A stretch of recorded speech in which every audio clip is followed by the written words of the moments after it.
250 साल पुराना भोलेनाथ का वो मंदिर जहां हुआ था रानी लक्ष्मीबाई का कर्ण छेदन, आज भी है अनोखी मान्यता। आप भी जाने इस मंदिर का अनोखा इतिहास।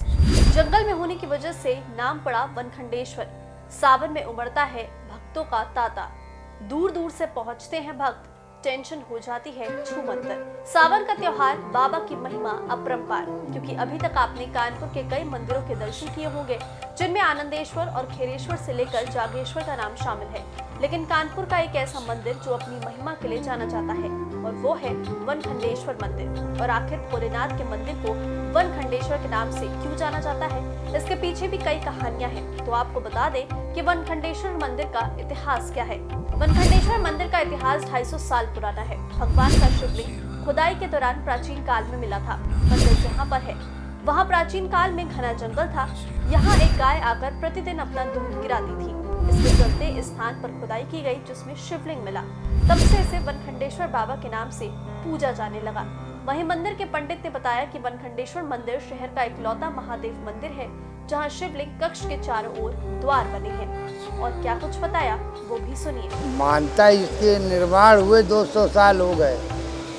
जब पहले इतनी मटिया बनी रहा है, फिर बाद के पूरा बना, फिर अब और बढ़ गया। योगी राज में तो और ज़्यादा हो गया। और आगे क्या बता मैं। कब से भक्त आते, कहाँ से भक्त आते, कितनी भक्त तो बहुत है। ये इनका लिए बहुत बढ़िया काम है। भक्त बहुत दूर दूर से आते हैं, देश विदेश के भी भक्त आते हैं। और पूछो जाओ। क्या क्या मान्यताएं हैं मंदिर को लेकर, क्या मानता है कैसे उत्पत्ति हुए ये बता मैं। ये यहाँ पहले जंगल रहता था। जंगल वो तो जब लिखे हो तो लिख जाएगा। जंगल रहता था। हाँ, एक गाय आती थी, दूध गिरा देती थी जंगल में एक झाड़ी में। तो आसपास के लोग चरवा देखे कि हमारी गाय दूध क्यों गिराती। तो उन्हें खुदाई कराई गई। खुदाई कराएगी तो ये शिवलिंग करे। इसके बाद फिर वही लोग चरवाहे मिलकर बढ़िया बना दी ने। पूजा होने लगी। पूजा होने के बाद ही सुंदरीकरण बढ़ते बढ़ते अभी इतनी जगह पर आ गया। प्राचीन मंदिर में महादेव के साथ उनका परिवार विराजमान है। मंदिर में संकट मोचन हनुमान प्रभु के साथ श्री कृष्ण सहित कई देवी देवताओं की प्रतिमा स्थापित है। वहीं मंदिर पहुंचे भक्तों का क्या कहना है, सुनिए। ये हमारे परिवार की तीसरी पीढ़ी है और लगातार इस भोलेनाथ के मंदिर आती हूँ। यहाँ सबकी मुरादें पूरी होती हैं। बाबा बड़े दयालु हैं, उन्होंने हमारी भी सारी विशेष पूरी की है और बहुत अच्छे से, मतलब बड़ी आस्था है। और अगर हम ना आए एक दिन तो मेरा भी मन उदास हो जाता है कि आज मैं मंदिर नहीं गई हूँ।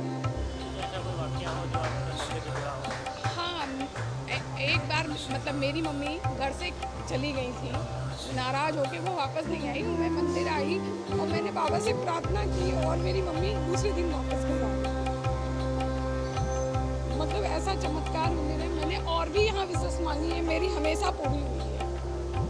बाबा सभी की, मतलब सबकी मुरादें पूरी करते हैं। बाबा दयालु हैं। वो संभालते ही यहाँ आए हैं। हम लोग बहुत पुराना डायलॉग रहा, बचइयो वनखंडेश्वर बाबा। लमसम 57-58 साल का हूँ। आस्था भरपूर है और जैसा हो वैसा पाओ। बचाते ही हर जगह से। अरे बहुत दूर से। ये बता पाना बहुत मुश्किल का है। तो कहीं से आ रहा, कोई कहीं से आ रहा। अब वो पौराणिक मंदिर है। अरे हम तो मतलब अब क्या बता दें हमारे तो। हम लोगों को काफ़ी टाइम हो गया मंदिर आकर के। हम लोग की बहुत श्रद्धा है, यहाँ से बहुत सी मन्नतें पूरी होती हैं। हम लोग जब भी यहाँ पे मतलब आते अपनापन सा लगता है और काफ़ी विकास हुआ, काफ़ी निर्माण हुआ मंदिर का। ऐसे श्रद्धालु आते रहे, आप सबका सहयोग रहे। हम बाबा के दरबार में 40 बरस से बाबा का सेवक हूँ। यहाँ पर जो है 12 बजे की जो आरती होती है उसमें मैं अवश्य उपस्थित होता हूँ।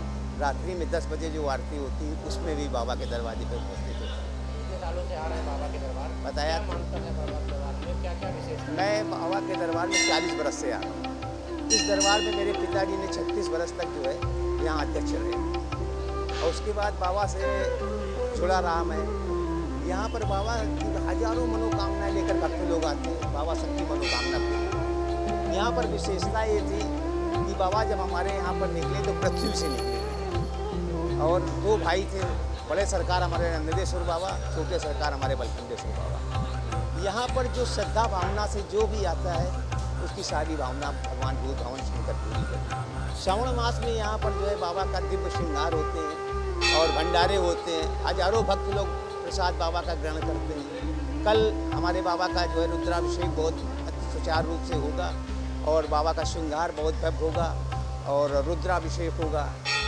ये हमारे रामबाग के विपिन शुक्ला जी हैं, उनके द्वारा ये कार्यक्रम कराया जाता है। यहाँ 11 अध्यक्ष 9 अध्यक्ष होने के बाद 10वें अध्यक्ष जो हमारे रमेश चंद्र दीक्षित जी गए, उनके द्वारा बाबा का जो है मंदिर का कारोकाल बहुत सुंदर बड़ा दिव्य रूप से कराया गया। जो पहले नहीं था अब वो बाबा के दरबार में सब धीरे धीरे दीक्षित जी के द्वारा कराया जाता है। निराश होकर इनके दरवाजे से कोई भी निराश होकर नहीं जाता। जो भी आप मांगे वो करना।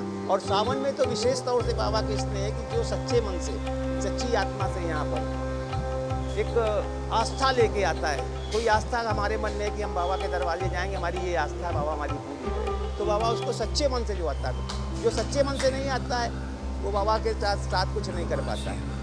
इसलिए सच्चे मन से सच्चे हृदय से भगवान भूत भवन बाबा बलखंडेश्वर की सेवा करने से मनवांछित फल प्राप्त होता है। महादेव के दरबार में सैकड़ों भक्त भगवान को भोग अर्पित कर प्रसाद जरूरतमंदों को वितरित करते हैं। शहर के मध्य में होने के चलते पूरे शहर और आसपास के जिलों से भी भक्त यहाँ दर्शन को पहुँचते हैं। कानपुर के पीरोड से बलखंडेश्वर मंदिर है, जो ये शिव मंदिर बहुत ही ऐतिहासिक शिव मंदिर है और इसका इतिहास लगभग 200 वर्ष पुराना बताया जाता है। और बताया जाता है कि ये जो शिवलिंग है खुद स्थापित हुआ था, स्वयंभू शिवलिंग है। और यहाँ पर जो गाय थी वो रोजाना आती थी और शिवलिंग दूध गिरा के चली जाती थी। जो गाय चार काहा थे और वो गाय को देखने आते थे कि कहाँ गाय जाती है और रोज़ दूध गिरा देती। तो उसके बाद से जब वो यहाँ आके उन्होंने देखा तो जब खुदाई की तो वहाँ पे एक जो शिवलिंग है वो निकला। उसके बाद से यहाँ पे उन्होंने मठिया बना दी और पूजा प्रार्थना शुरू कर। तब से ये मंदिर की इसी प्रकार से पूजा अर्चना कर रही है। पहले यहाँ जंगल हुआ करता था लेकिन अब भव्य मंदिर बन चुका है। इस समय हम लोग मंदिर परिक्रमा में मौजूद हैं। आप देख सकते हैं हमारे पीछे मंदिर की जो भव्यता है, धीरे धीरे मंदिर का विकास होता चला जा रहा है और मंदिर में कई सारी चीज़ें और बढ़ गई हैं और चारों तरफ मंदिर के जो बड़ी सी बिल्डिंग हो गई है। और जो शिवलिंग है उसको लेकर मानता यह है कि लगातार पिछले 200 वर्ष से अधिक का समय हो गया है और मंदिर में जो लोग हैं वो यहाँ पहुँचते रहते हैं और बड़ी संख्या में श्रद्धालु रोजाना तो आते ही हैं। सावन में विशेष तौर पर यहाँ पे रोजाना श्रृंगार होते हैं, अलग अलग तरीके से श्रृंगार किए जाते हैं, चाहे बर्फ का श्रृंगार हो या अलग अलग कृतियाँ बनाई जाती हैं। और सावन में विशेष तौर पे पूरे सावन भर इस मंदिर में इसी प्रकार से पूजा अर्चना होती है और बड़ी संख्या में जो भक्त वो और दूर दूर से आते हैं, चाहे वो कानपुर की बात की जाए या कानपुर के आसपास जनपदों से लोग यहाँ पहुँचते हैं और इसी प्रकार से जलाभिषेक करते हैं। उनकी मानता है कि मंदिर में जब भी वो कोई मनोकामना लेकर आए हैं, कभी भी वो निराश होकर नहीं गए। जब भी इस मंदिर में पहुँचे हैं तो उन्होंने जो भी मनोकामना पूर्ण करके मंदिर पर आए हैं, जलाभिषेक किया है और रोजाना सच्चे मन से जो भी इस मंदिर पहुँचता है उसकी हर मनोकामना पूर्ण होती है। इसे मानता है जो भक्त हैं। उन्होंने बताया है कि वो लोग कोई भक्त 15 साल से आ रहा है, कोई भक्त 40 साल से आ रहा है। तो इसी प्रकार से जो भक्तों का सिलसिला आने का कोई पीढ़ी से जो भक्त हैं वो कानपुर में पहुंचते चले जा रहे हैं और इस मंदिर की विशेष पूजा अर्चना करते हैं। और सावन में विशेष तौर पर मंदिर में बड़े संख्या में जो भक्त हैं वो यहाँ पहुंचते रहते हैं और रोजाना यहाँ अलग अलग तरीके से श्रृंगार होता है, भंडारे होते हैं। इस प्रकार की चीज़ें इस मंदिर में सावन भर इसी तरह से चलती रहती हैं और भक्तों का जो आस्था है वो इस मंदिर से काफ़ी जुड़ाव है। और बड़ी संख्या में कानपुर नगर की बात की जाए और आनंदेश्वर मंदिर के बाद बलखंडेश्वर मंदिर को लेकर जो भक्तों में उत्साह भी देखने को मिलता है। और भक्त सच्चे मन से भक्त लगातार अगर कोई यहाँ 11 दिन आता है तो उसकी हर मनोकामना पूर्ण भी होती है। और जैसा कि भक्तों ने बताया है, कई सारे जो उनके वाक्य हैं कि उनके जो भी उन्होंने मनोकामना पूर्ण मांगते हुए इस मंदिर में अगर आए हैं और उनकी मनोकामना जरूर पूरी। तो सावन के महीने में हम लोग लगातार आपको अलग अलग मंदिरों से विशेषताएं बताते रहे हैं। इस समय हम लोग जो कानपुर के जो बलखंडेश्वर मंदिर है इसकी विशेषता के बारे में बताया है। और इस मंदिर ये भी जो मंदिर है इसका भी शिवलिंग है, स्वयंभू शिवलिंग है और यहाँ पे शिवलिंग अपने आप जमीन से निकला था। तो इस प्रकार से कानपुर में बहुत कम मंदिर हैं जहाँ पे शिवलिंग स्वयंभू शिवलिंग है और जहाँ पे भक्तों की आस्था लगातार बनी रहती है। कानपुर में अमित के साथ दीप त्रिवेदी जम्मू।